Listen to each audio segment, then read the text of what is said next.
धन निरंकार जी। रोज़ाना निरंकारी विचार, साखी और अवतार बानी की सरल व्याख्या देखने व सुनने के लिए दिव्य बानी चैनल को लाइक, शेयर और सब्सक्राइब करें व बेल आइकन प्रेस करना कभी ना भूलें।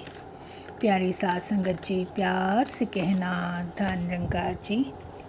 दासी ज्योति आप जी के श्री चरणों में ममतामयी निरंकारी राजमाता जी द्वारा कहे प्रवचन सतगुरु सारे संसार के लिए आते हैं। यह प्रवचन दासी आप जी के श्री चरणों में रखना चाहेगी, आप जी परवान करें। सतगुरु की महान कृपा होती है, तभी संतों का संग मिलता है। संग तो हमें दुनिया में अनेकों मिल जाते हैं जो कुमति देने वाले होते हैं, लेकिन सुमति देने वाला केवल महात्माओं का संग ही हुआ करता है। वास्तव में साधु का दरबार सभी इंसानों के लिए होता है। वहाँ सभी इंसान मिल बैठकर भक्ति कर सकते हैं। संसार में अनेकों ऐसे भेद डाले गए हैं कि आपस में मिलकर भक्ति हो ही नहीं सकती।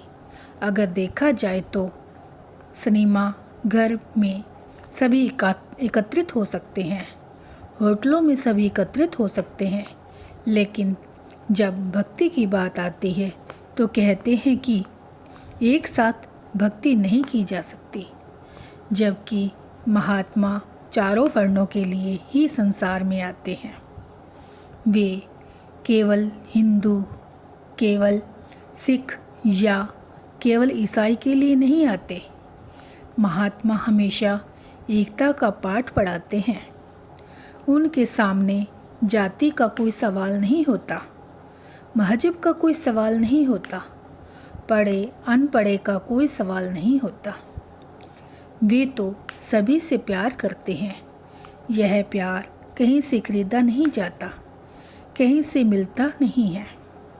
यह मिलता है तो तेरे दरबार से मिलता है, भक्तों से मिलता है, संतों से मिलता है। जहाँ यह प्यार होता है वहाँ नफ़रत नहीं होती, और जहाँ नफ़रत होती है वहाँ प्यार नहीं होता। संतों द्वारा वचन चाहे सतयुग में कहे गए हों, द्वापर में कहे गए हों, त्रेता में कहे गए हों अथवा कलयुग में कहे गए हों, वे हर इंसान के लिए कहे जाते हैं। वे किसी एक जाति के लिए, किसी एक मजहब के लिए नहीं कहे जाते। यह बात किसी बड़े छोटे के लिए नहीं होती, किसी अमीर के लिए नहीं होती, किसी गरीब के लिए नहीं होती, किसी पढ़े हुए किसी अनपढ़ के लिए नहीं होती, बल्कि समस्त मानवता के लिए होती है। प्यारी साध संगत जी, प्यार से कहना धन निरंकार जी।